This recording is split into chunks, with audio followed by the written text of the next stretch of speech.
the Rangers Journal now.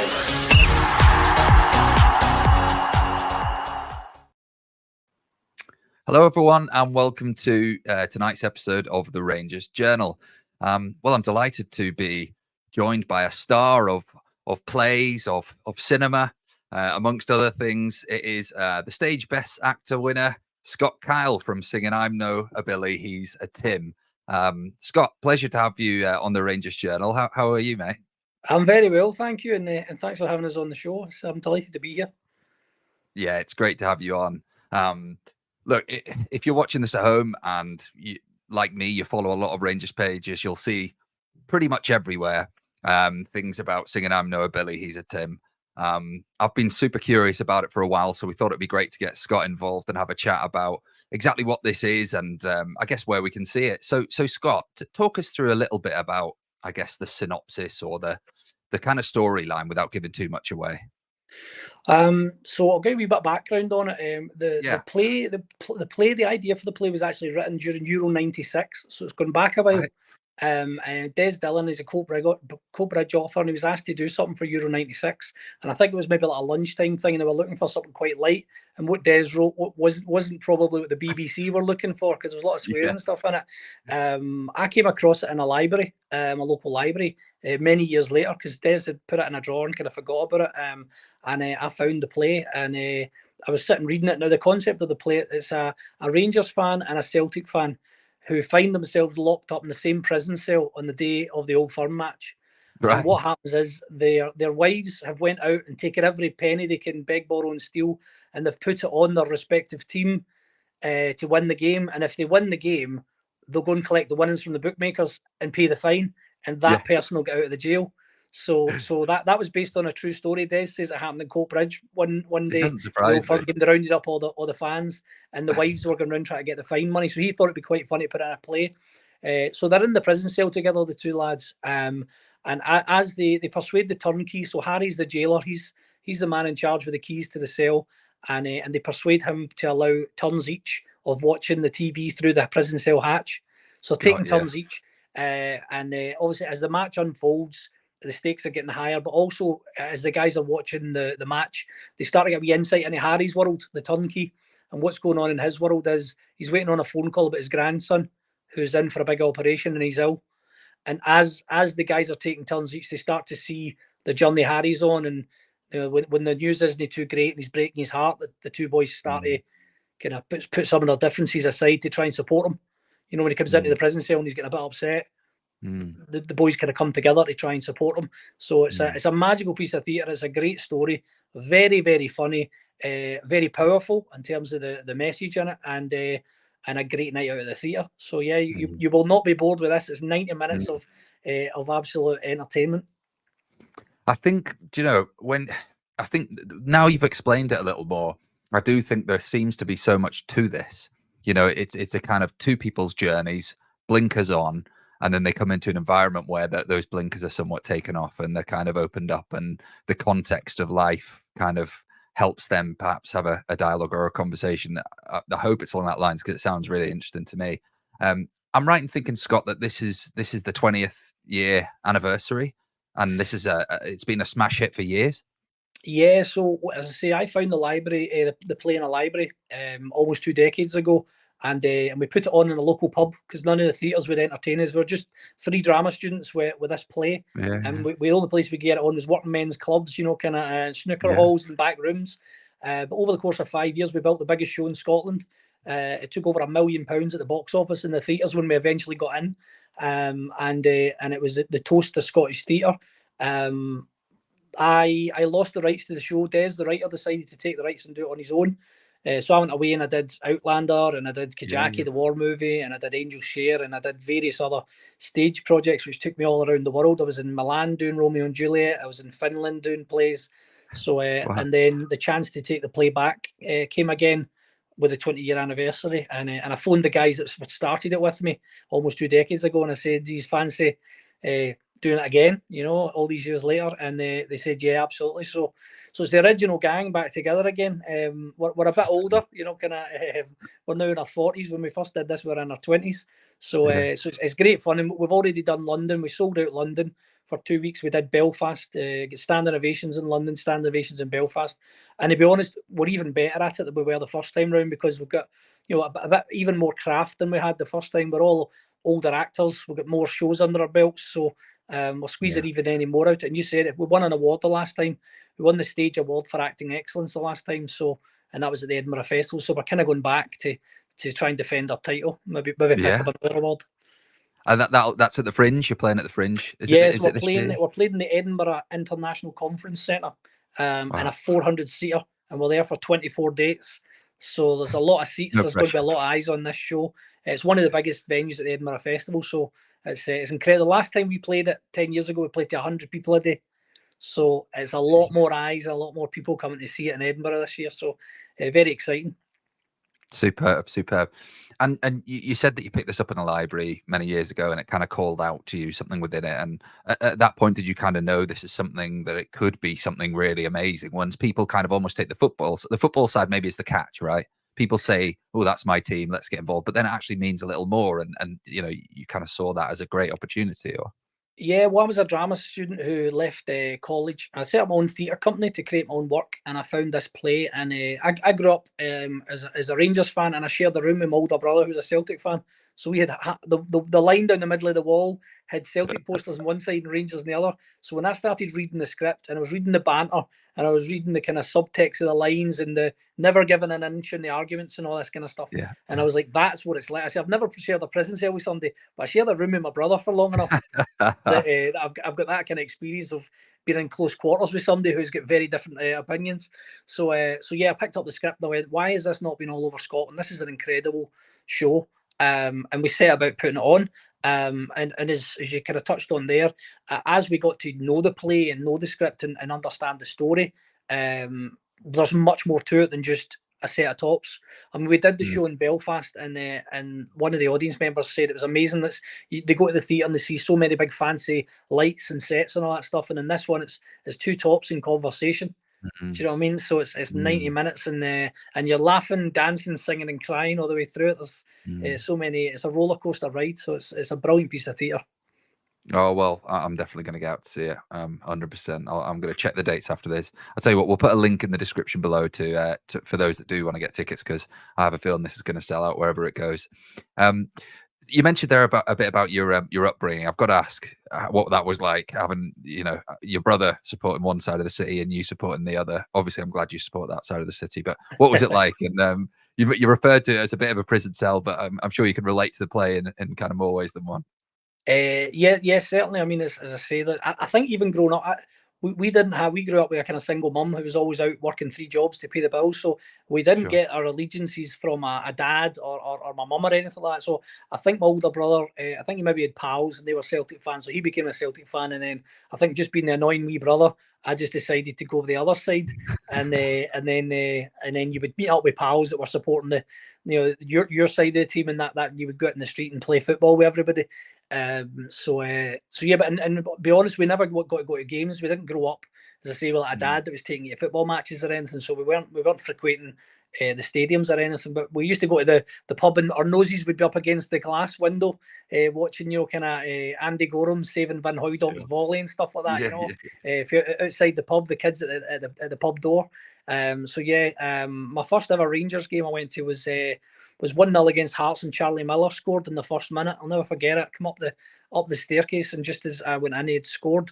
So yeah, kind of good memories of there. But yeah, I mean, when you get to be on that stage, I mean, I've played, kind of get standing ovations regularly. We're very much spoiled with the show, but we did do Dublin in St Paddy's weekend a number of years ago. And it was, I would say it was like 99.9% Celtic fans, and I came on in the Rangers top and I got booed on. So I think as an actor, your worst nightmare would be being booed off stage. To get booed on, I mean, I haven't even said anything yet. I've not done anything. I've getting booed. So we've had some amazing memories with the show. Yeah, I'm sure it's been a personal journey for you, I'm sure, and something that you've been able to change and adapt. And I guess one of my questions to you was, clearly you went into it as a Rangers fan. What has it taught you, I guess, from an outsider, someone that doesn't live in the Glasgow bubble but knows a lot about it, it is an intense and very challenging place if you are on either side of that divide in many occasions. I guess what have you learned from it? I think the biggest thing we learned was, I say, growing up in Glasgow. Glasgow's a tough city, and you have to be pretty tough to survive growing up in Glasgow, kind of. And what I think when we were doing the play, we thought we knew all about sectarianism. Myself and the cast members, we thought we'd a really good understanding growing up in Glasgow, and it probably wasn't until we went to Belfast in Northern Ireland for the first time, and none of us had ever been before. So we went over there with a play, and I think the realization was the consequences of sectarianism in Northern Ireland. So the people there have had to live with the consequences, whereas in Scotland it's kind of maybe 4 times a year, maybe 6 times if Rangers and Celtic play, where you maybe don't go to certain sides of the city those 4 or 6 times a year, but by Monday morning everything's back to normal and people go to work. Whereas I think when we went to Northern Ireland, you see the murals on the wall and you see the peace wall, and they did tell us that the peace wall, they close the gates 4 times a year, and it's when Rangers and Celtic play, which is pretty incredible to think. And a match taking place in another country, it closes the city to be locked down is a bit incredible, kind of. So stuff like that I think was a big learning curve for us, and obviously doing the play, it kind of, you're learning lots from the play. I mean, Des Dillon has done a fantastic job of keeping it balanced. Des is a big Celtic man, but it's very much a balanced piece. Each team and each side of supporters get to see their side and their arguments represented on the stage, and it's it's educational as well. There's loads of people that have come to it, not football backgrounds. 70% of the audience is female, because it's the females that tend to book the tickets. So that's an incredible stat. This place with football, and all the wives are coming along. So it's an incredible piece of theatre, and it's, you said, it's filling the theatres and bringing people who have never been to a theatre before to it. So that's something we're very proud of as well. Yeah, and rightly so. Well, you're preaching to the choir with I'm from Belfast originally. I don't have the accent anymore, but I moved over when I was a couple of years old. But that's my roots, so I know what you're saying. I understand that kind of lifestyle and the impact for people there. It's kind of, as you say, 4 or 6 times a year in Glasgow, but it's a lifestyle and a way of life in certain parts of Britain. So you mentioned before you grew up a Rangers fan. Did your counterpart on the stage grow up a Celtic fan? Is that his roots, or is he more just what we tell people is very well cast. That's the polite way of saying it. It's very well cast. But like I said, my character's based on 3 brothers that I grew up with. And in the nicest way possible, there's 3 levels of bigotry in the brothers. One's particularly extreme, and the bottom level's kind of a bit more mild, and there's somebody right in the middle, like the 3 bears in Goldilocks. But I shaped my character on that, and that's kind of how I found the truth. Because like anything, the guys have to go to some places, with their views, and then they can kind of pull back again. And by the end of the play, you've got to like the guys, essentially. Do you know what I mean? So they go on a journey for the characters as well. And an important thing about the play is it doesn't pull any punches. We sing the songs, we vent some of the opinions and the frustrations and the attitudes that come out, and they're challenged by the opposite side. There's some amazing moments in it where you could hear a pin drop in the audience where people go, geez, I've sang that song and I've said that thing. And then we crash in with a big moment where there's a laugh, and the other side have to acknowledge that they've done something similar as well. Do you know what I mean? So it's tit for tat, all the way through it. It's kind of holding up a wee mirror, but not in a way, we're not preaching, but there is an anti-sectarian message in it within the play. Talk us through some of the kind of, I guess you having performed this so many times, you'll have some incredible stories of reactions in the crowd and, various different reactions, whether it's hilarity, whether it's tears, whether it's fighting, I'm sure, whatever that is. But talk us through some kind of the weird and wonderful moments you've seen. Well, one of the weirdest and wonderfulest moments we had was we were invited to play in Berlin prison in Glasgow. Yeah. So that was our kind of Johnny Cash moment. We felt like Johnny Cash got to the prison. So that was our kind of our moment. So we went into Glasgow. We had 2 shows. We did an afternoon show. And again, you can imagine you're into a prison, so they're searching the van, they're searching take all your phones off, that kind of stuff. And and they're taking you through a prison, and one gate gets locked before the next one gets open and stuff, and you're in a working prison, so it's very different to being in a theatre and being well looked after and having nice things in the green room for you and stuff, and being the VIPs when you go into the theatre. Whereas the prison, it was like, right, this is everything runs on schedule, and we're moving. But yeah, we were doing the show in the prison, and there's a bit in the play where the Celtic fan Tim confesses to something, and it normally gets a reaction off the audience. And at this point, somebody in the front row, the guy stood up and he left the area. Right, now bear in mind, we've been briefed that the guys won't move. We've been told the guys won't be moving; they'll be sitting there for the show. And this guy in the front row stood up as Colin, the actor, said a line, and he kind of stormed out. And I was like, I'm thinking, I'll need to speed up because there's a joke coming.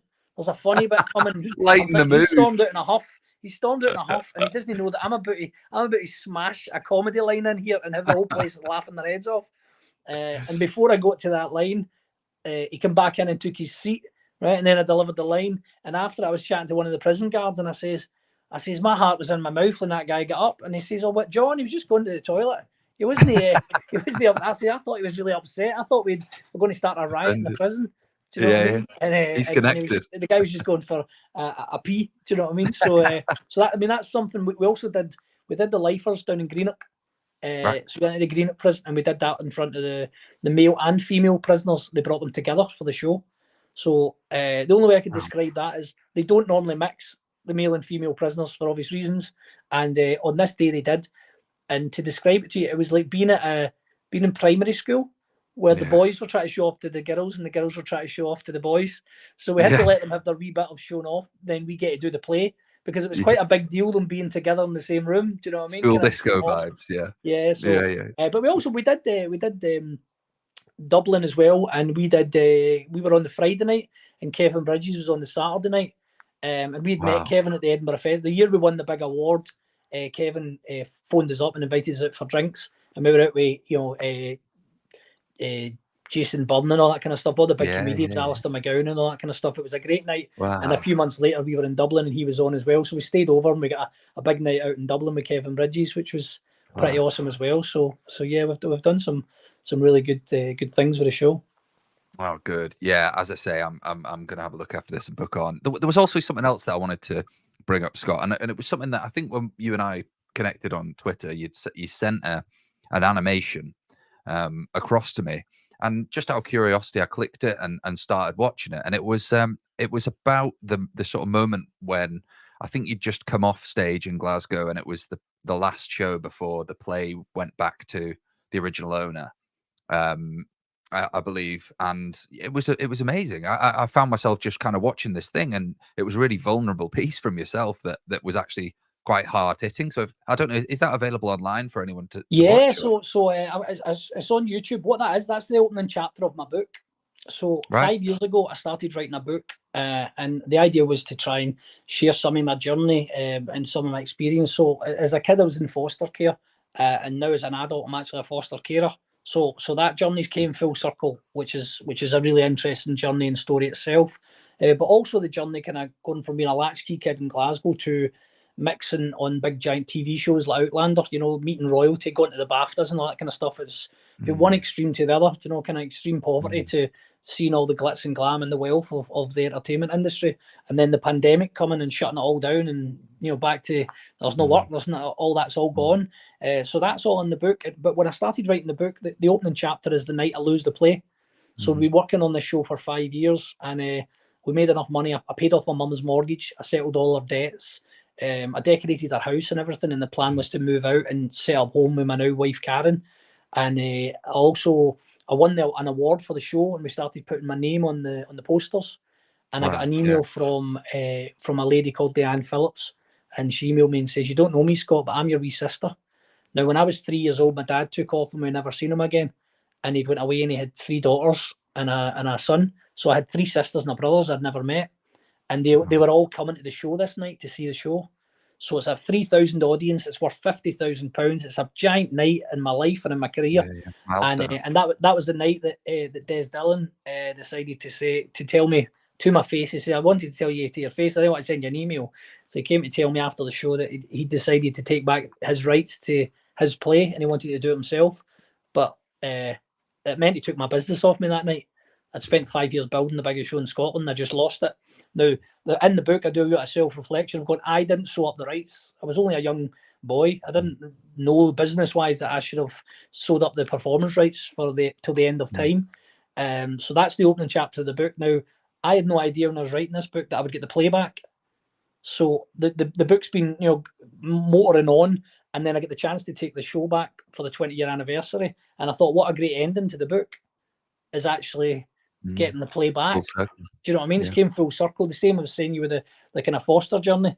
So also the journey with the play is full circle. And the opening chapter of the book is called "It's Not Show Friends, It's Show Business," and that was about the business lesson I learned. That it was a business lesson I got taught that day. That it wasn't just me and my pals doing a play. There was a business side to it that I neglecting my duties to get the rights firmed up.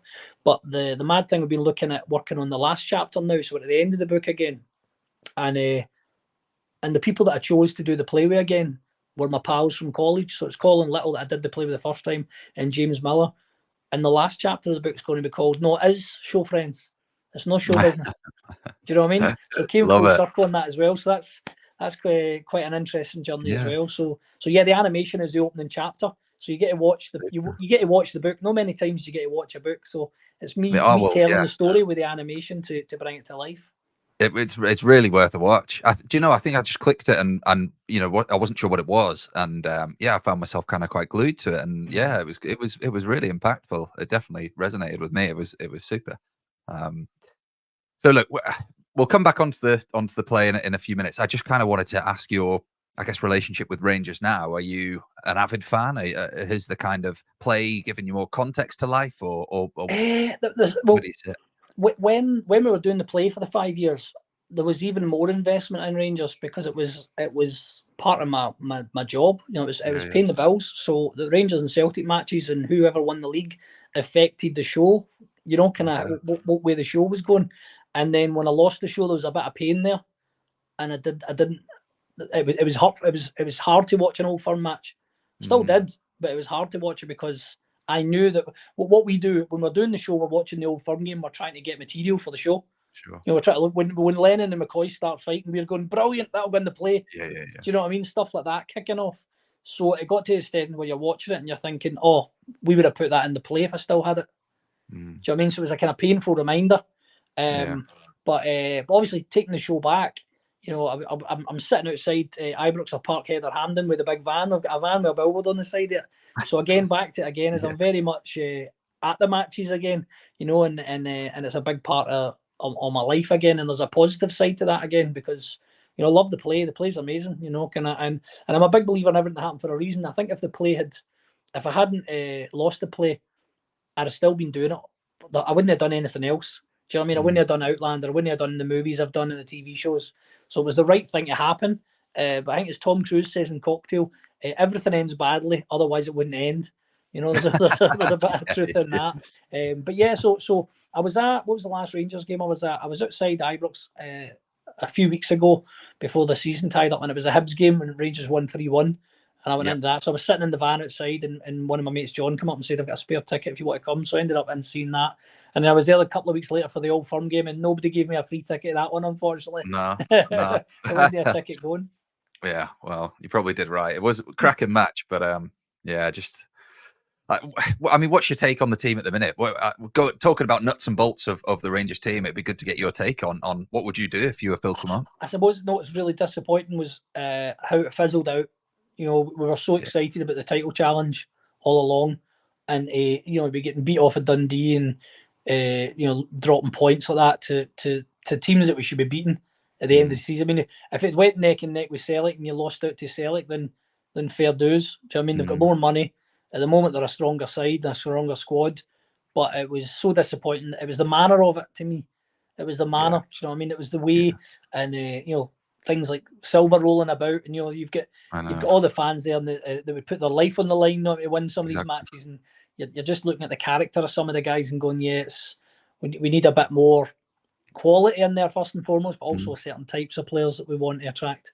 So Yeah. so yeah, I would say that was more disappointed that the way we lost it. You know, we grew up supporting football. You can't win every season. That's not the way it works.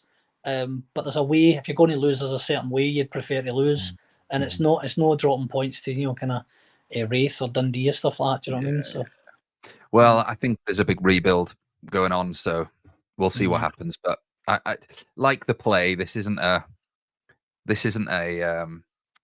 is no end to this, I guess, in the sense that it just restarts next year, and yeah. it will forever. So, you know, you can have your bragging rights for a while, but you know, the next year begins and you got to start again and rebuild. I was going to ask you something as well. Do you ever get any ex players coming along to the show, or do you ever have anyone?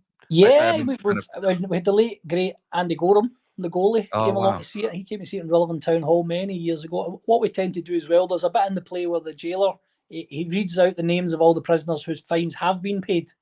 right. So he reads out your fine's been paid. You know, McGregor, McAvenny, whatever it is, and if whoever's in, we mention their names. So like if Nice. Charlie Miller's in, you know, like Miller, you in again, right? Come on, your fine's been paid. Get yourself up the road. So yeah, when they are in, we do tend to kind of mention them in the play. So yeah, over the years we've had various different folk in to see it. You know, kind of Gordon Strachan and stuff like that. Superb. So for those people like me who want to come and see this firsthand, where can we get tickets? Where can we hear more about it? Well, the best place probably to get your nearest venue is my website. So it's just scottkyle.co.uk. So that's www.scottkyle.co.uk. So that's Scott with 2 T's and it's KYLE. And that's got the list of all the shows on it. But we go to Edinburgh in August. So the next place you can see it is in Edinburgh for a whole month. So you've no excuse for no coming. It's on for the whole month. We're there every day. And there's I also am up in there's Edinburgh in also a August, female actually. version of the show coming out this year at the Fringe. So we've got the lassies giving it loudy Wow. on the stage, which is really exciting for me because I enjoy watching theirs as well. You know, kind of we've done ours so many times. It's nice to watch somebody else doing something a wee bit different with it as well. So it's the full all male, all female cast who are doing the Fringe with us as well, and we're both doing the Glasgow Pavilion. That's the big one. So the guys are doing September. It's already sold out. So next year's tickets are on sale for that, and the girls are doing May next year, and the guys are October next year. And we'll go all over every single venue in Scotland. If you're in Scotland, we're coming to your town, and we go to London in September as well. And there's a few other venues down south. But I'd love to take it internationally. That'd be my ambition. I'd love to take it.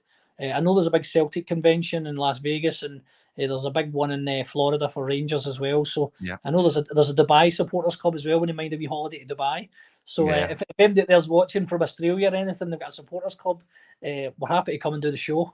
Fantastic. Get a wee holiday out of it. Yeah, and is this something that you think would ever go on TV as a kind of a feature length piece? I think it could do. You know, you could do a New Year special every year, and you combine all the Old Firm matches that's happened all year. You know, a bit like you know they used to do. What's his name? Jonathan Watson would come in and do Only an Excuse. You could probably do something at New Year or something like that. But it suits the stage very well. But I also would like to do something where maybe we stream it into cinemas, because if you think the Old Firm games watched all over the world, so all that audience wherever they are in the world essentially could come to the cinema and watch it. You know, we could stream it, a live stream of it. So that's very much in my vision for the show as well. And that was the thing when the first time round, we kind of got the rug swept from underneath us. We'd plans and ambitions for the show, and we didn't get to realise any of them. So this is the second time round, and one of the first venue we went to play was London, and that was because we never got to go to London the first time round. You know, that was in the future plans, and we never made it because we lost the rights. So there's a wee story of redemption here with the guys. You know, I felt I owed the guys a London gig, so we went down to London for 2 weeks and did a sold out show down there for 2 weeks. So and we're back in September. So we're getting a big transfer to a larger venue in London in September. So that the tickets are still to be announced for that, but we're going back down 22nd of September back to London. So that's very exciting. But yeah, I'd love to take it internationally. That's a big dream.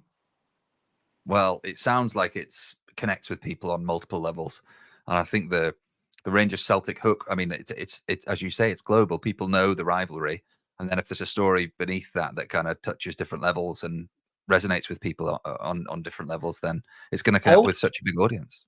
I always describe it to people as that it could be Montague and Capulet in that prison cell, and it would work just as well. It could be, Sure. you know, Scotland and England. We've got the Euros on there now. You could set it as Scotland and England. It could be, you know, Israeli Palestine. You know, two different sides, two opposing views, and they have to come together to try and support the other human being in the story. And that's the big thing. It's more than just the tops. It's more than just the singing. There's an incredible story in there about humanity, and that's what unites the audience. You know, kind of through the story. Well, it sounds super engaging. I'm going to have a look now. I'm going to book some tickets straight away, and then I'm going to buy you a pint afterwards and tell you what a great job you've done, because it sounds so good, and I'm dead excited to see it. So if you're watching this out there and you fancy watching it, then do go onto the website that Scott mentioned earlier. Scott, it's been such a pleasure having you on. I do hope that you'll come on again and tell us about your successes and what's next as this hits the big screen or goes international or whatever it is. I will do, definitely. I'd be delighted to come back on. Good stuff. Thanks so much for coming on, Scott. Really appreciate it. And thanks everyone for watching this episode of the Rangers Journal.